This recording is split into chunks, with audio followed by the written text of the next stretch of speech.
Good evening, Macquarie Uni professors, researchers, staff and guests.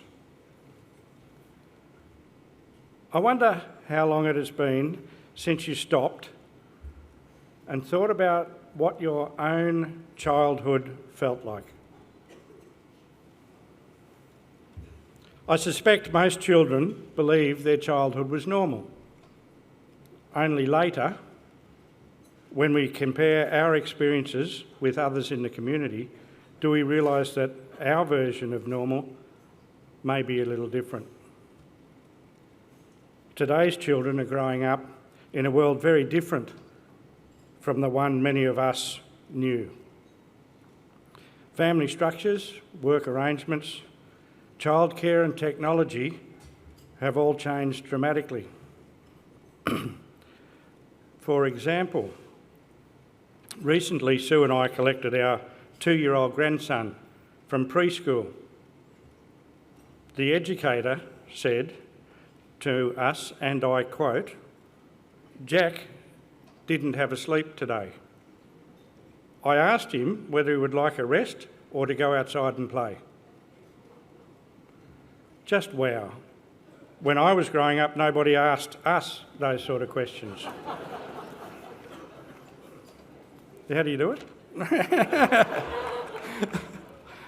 I'm the youngest of 4 children, all born after World War II.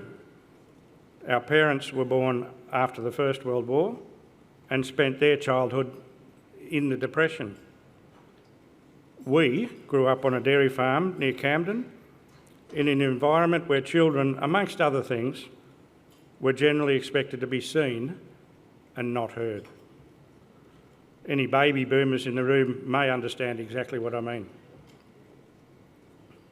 I do believe, however, we were very fortunate to grow up on a dairy farm. My older siblings still remind me that I had the easy run. Perhaps they are right. They should be aware all great inventions started with a few prototypes before the prestige model finally arrives. I do have one particular fond memory of my father to share. On limited occasions, he would extend himself to buy me a vanilla milkshake. Once I became old enough to read the menu board, I discovered that there were options other than a plain milkshake, chocolate and caramel, but not on Dad's watch. Years later, when I finally had a few dollars of my own and was not within my parents' realm of influence, I bought myself a caramel milkshake. This marked the beginning of my rebellious teenage years. Nothing too outrageous, but somehow my parents always seemed to find out. Perhaps I wasn't such a prestige model after all. At some point, I learnt vanilla is actually a flavour. But these days I enjoy watching grandchildren fill up on caramel or chocolate milkshakes. At some point, I learnt that life is rarely black and white. There is a great deal of grey in the world, and there is an enormous range of what we might call normal. I believe people are inherently good.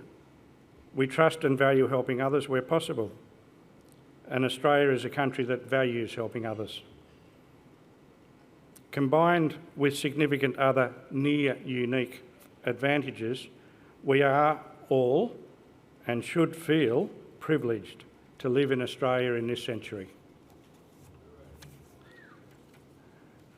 I have enjoyed a life of farming in various locations, mainly dairy and cattle breeding. Sue and I married and settled in the Hunter in the 80s and raised our 3 children while continuing to work in agriculture together.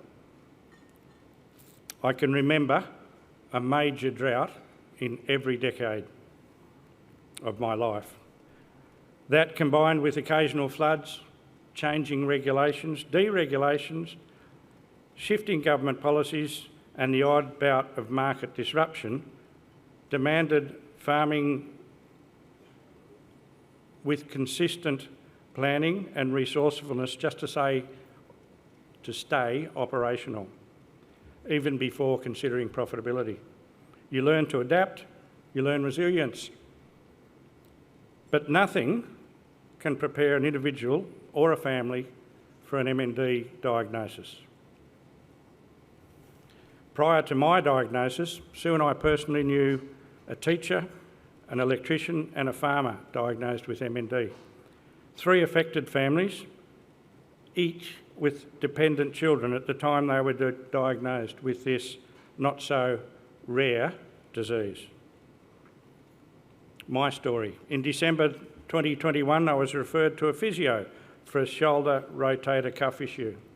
Some months later, the physio said, "We need our GP to investigate further as there is something else going on here."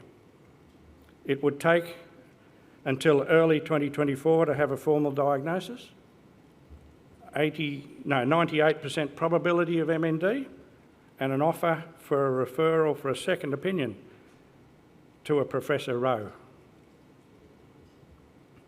So, off to Macquarie University Neurology Clinic, where we meet the bow tie with charisma. Yes. The diagnosis is confirmed, and we learn a new word that in the clearest and most succinct medical terminology describes the situation. As in, yes, you have flail limb onset MND. We do not have a defuculator.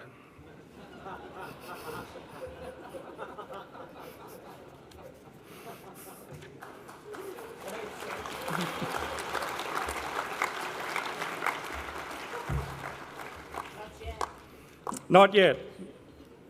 More about that maybe, if I have time. When preparing for tonight, I came across the following statement, and I think this is really important for the next little bit of what I'm going to say. It pulls it together slightly. Macquarie Universal Hospital is Australia's first and only private, not-for-profit teaching hospital fully integrated into a university campus. Clinicians, researchers and students to seamlessly translate laboratory discoveries into direct, cutting-edge patient care. That's pretty succinct too. Covers a lot of... Yes. That's pretty accurate. Sue and I have met professors, researchers, imaging technologists, assistants, you name it, in the hospital and clinic, who have always shown passion for their cause and empathy for patients and their families. Thank you and congratulations to all of the team members here tonight. I hope that gets passed on to the rest of people that you work with.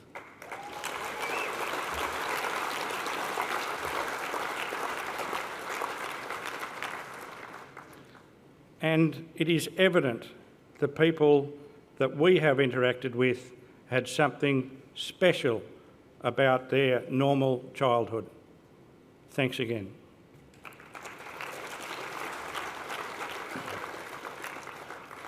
On your tables, there is a report. It's a biannual neurology clinic report.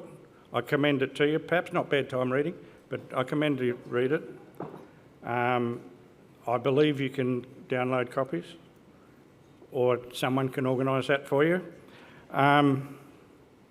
It provides a snapshot of the substantial research efforts of a large team of people working on treatments and progress towards a cure. Tonight is our chance to support those people. Like the biobank was mentioned earlier tonight, collecting and storing blood samples that support future research. I can tell you currently an American research team is working to develop a blood test. A successful outcome would mean the first definitive test for MND. The Macquarie Blood Bank has assisted with supplying blood samples to that team.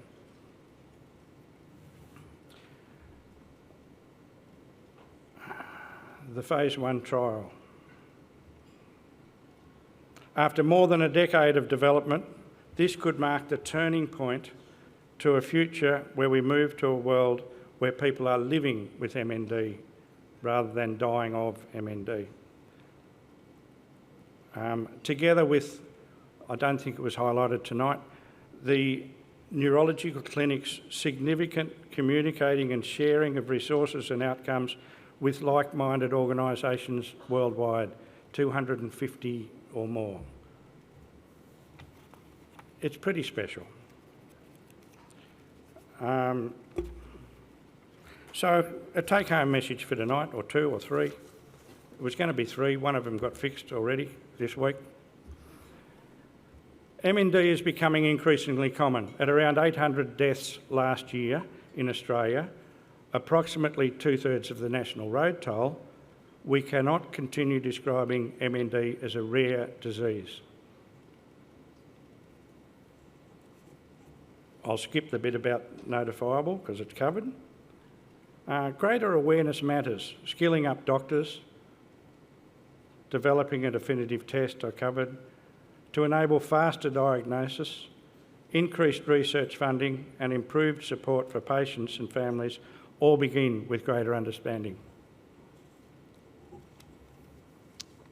As always these days, I'm just going to finish with a warning, caution, everything comes with that these days. A final warning from my sponsors. If anything I have said tonight inspires you to seek further conversations with me, my extended family advise caution. We've been known to hold the microphone for too long. For your own sanity, they recommend quicker and healthier alternatives. Your best options this evening may include bidding generously on the auction items or donating to support research that has the potential to change the future of people who will experience MND. Thank you.